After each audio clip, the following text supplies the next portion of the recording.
Hello viewers, welcome back to our channel. Today we are going to see 10 daily usage sentences. இந்த 10 daily usage sentencesமே உங்களுக்கு ஃப்ரீக்வெண்ட்டாக ரெகுலராக use பண்ணக்கூடிய sentences தான் உங்களுக்கு ரொம்ப யூஸ்ஃபுல்லாக இருக்கும். ஸோ வீடியோக்கு போகிறதுக்கு முன்னாடி மறக்காமல் சேனலை சப்ஸ்கிரைப் பண்ணுங்கள், பக்கத்தில் இருக்க பெல் ஐக்கானை கிளிக் பண்ணுங்கள். அப்போ தான் டெய்லி அப்டேட் பண்ணக்கூடிய வீடியோஸ் உங்களுக்கு ரீச் ஆகும். இப்போ ஃபஸ்ட்டு சென்டென்ஸ் பார்க்கலாம். When is it required. When is it ரெக்கையர்ட்னா என்ன அப்படின்னா, எப்போ வேணும், ஏதாவது ஒரு திங்ஸ் இருக்குது அப்படின்னா அந்த திங்ஸ் எப்போ வேணும் அப்படின்னு கேட்குறதுக்கு வென் இஸ் இட் ரெக்கையர்டு. அந்த இட் இருக்க பிளேஸில் உங்களுக்கு என்ன திங் வேணுமோ அதை நீங்கள் ரீப்ளேஸ் பண்ணிக்கலாம். இப்போ உங்களுக்கு புக் வேணும் அப்படின்னா when is the book required அப்படின்னா புக் எப்போ வேணும் அப்படின்னு அர்த்தம். ஸோ அதுதான் இது when is it required. Okay, இப்போ நெக்ஸ்ட்டு சென்டென்ஸ் பார்க்கலாம். What did you do. What did you டூனா என்ன பண்ணிட்டு இருந்தா. இப்போ நம்ம ஃபோனை எடுத்தோடனே கேட்போம் என்ன பண்ணிட்டு இருந்த அப்படின்னு கேட்போம்ல. ஸோ அதாவது வாட் ஆர் யூ டூயிங் அப்படின்னா இப்போ என்ன பண்ணிட்டு இருந்த, என்ன பண்ணிட்டு இருக்கீங்க அப்படி அர்த்தம். ஸோ இதுவே வாட் டிட் யூ டூ அப்படின்னா என்ன பண்ணிட்டு இருக்க, என்ன பண்ணிட்டு இருந்த அந்த மாதிரி. என்ன நான் ஃபோன் பண்ணுறதுக்கு முன்னாடி நீ என்ன பண்ணிட்டு இருந்த அப்படின்னு கேட்குறதுக்கு வாட் டிட் யூ டூ, என்ன பண்ணிட்டு இருந்த அப்படின்னு கேட்கலாம். Next one, how long does he work here அப்படின்னா அவர் எவ்வளோ நாளாக இங்கே ஒர்க் பண்ணுறாரு. இப்போ ஒருத்தர் ஒரு கம்பெனியில் ஒர்க் பண்ணுறாரு. ஸோ நமக்கு அவர் எவ்வளோ நாள் ஒர்க் பண்ணுறாரு அப்படின்னு தெரிஞ்சுக்கணும் அப்படின்னா how long does he work here அல்லது how long does he work this company அப்படின்னா இந்த கம்பெனியில் அவர் எவ்வளோ நாள் ஒர்க் பண்ணுறாரு அப்படின்னு கேட்கக்கூடிய கொஸ்டின் தான் இது. Next question, what were the questions. What were the கொஸ்டின்ஸ்னால் என்னென்ன கொஸ்டின்ஸ்லாம் இருந்தது, என்னென்ன கேள்விகள் இருந்தது. இப்போ ஒருத்தவங்க என்ட்ரன்ஸ் எக்ஸாம் எழுதிட்டு வராங்க. ஸோ நம்ம அடுத்த தடவை எழுத போகணும். அப்போ நம்ம ஒரு எக்ஸ்பீரியன்ஸ்க்காக கேட்போம், அவங்களோட எக்ஸ்பீரியன்ஸ் எப்படி இருந்தது அப்படிங்கிறதுக்காக என்னென்ன கொஸ்டின்ஸ்லாம் இருந்தது, எப்படி எழுதுனீங்க அப்படின்னு கேட்கும்போது அந்த என்னென்ன கொஸ்டின்ஸ்லாம் இருந்தது அப்படின்னு கேட்குறதுக்கு வாட் வேர் த கொஸ்டின்ஸ் அப்படி கேட்கலாம்.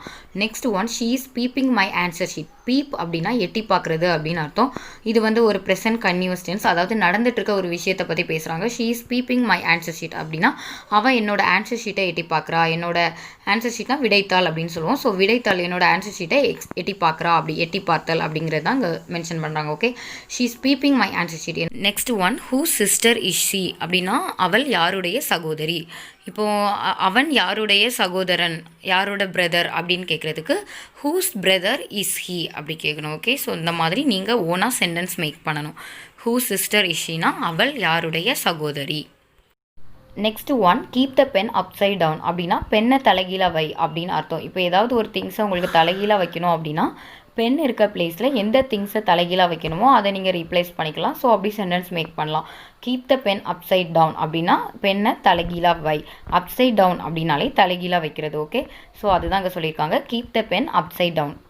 Next one, he asks more money for the mask. அதாவது மாஸ்க்குக்கு நிறைய மணி கேட்குறாங்க அப்படின்னு சொல்கிறது தான் இந்த சென்டென்ஸ் மென்ஷன் பண்ணுது. அதாவது he ask more money for the mask, மாஸ்க்குக்கு அதிக விலை அவர் கேட்கிறார் அப்படிங்கிற மீனிங் இதில் வருது. ஓகே, இப்போது டெய்லி லைஃப்பில் எக்ஸாம்பிள் இப்போ யாராவது உங்ககிட்ட கேட்பாங்க நீங்கள் எதுக்கு அது ரேட்டு கேட்டிங்கல்ல, ஏன் வாங்காமல் போகிறீங்க அப்படின்னு கேட்டால் இல்லை அவர் நிறைய விலை சொல்கிறாரு, நிறைய விலை கேட்குறாரு அப்படின்னு சொல்லலாம். அதுக்கு யூஸ் பண்ணக்கூடிய சென்டென்ஸ் தான் இது. He asks more money for the mask. இங்கே வந்து மாஸ்க்குன்னு மென்ஷன் பண்ணியிருக்காங்க. ஸோ இப்போ எதுக்கு நீங்கள் வாங்க போகிற திங்ஸ் எதுக்கு ரொம்ப விலை கேட்குறாரோ அதை நீங்கள் இந்த மாஸ்க் இருக்க பிளேஸில் ரீப்ளேஸ் பண்ணிக்கலாம். ஓகே, ஸோ இப்போ next sentence, did you play the violin when you are young அப்படின்னா எங்கே இருக்கும்போது நீ வயலின் வாசிப்பியா அப்படின்னு கேட்குறது தான் இது. Did you play the violin when you are young. So இப்போ நீ எங்கே இருக்கும்போது நல்லா பாட்டு பாடுவியா அப்படிங்கிறதுக்கு did you sing the song when you are young. எங்கே இருக்கும்போது நீ நல்லா பாட்டு பாடுவியா.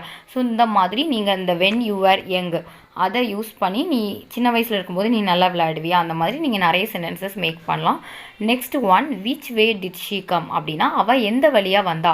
இப்போ உங்கள் வீட்டுக்கு வரதுக்கு 2 வழி இருக்குது அப்படின்னா அவள் முன்வாசல் வழியாக வந்தாளா இல்லை பின்வாசல் வழியாக வந்தாளா அப்படின்னு கேட்குறதுக்கு கூட நம்ம யூஸ் பண்ணலாம். என்ன அப்படின்னா which way did she come அப்படின்னா அவள் எந்த வழியாக வந்தா. இப்போ அவள் எந்த வழியை சூஸ் பண்ணா அப்படின்னு கேட்குறதுக்கு which way did she choose அப்படின்னா அவள் இது வந்து ஒரு ஆப்ஷன் வைஸ் கேட்குறது, எந்த வழியை அவள் தேர்ந்தெடுத்தாள் அப்படிங்கிறதுக்கு which way did she choose.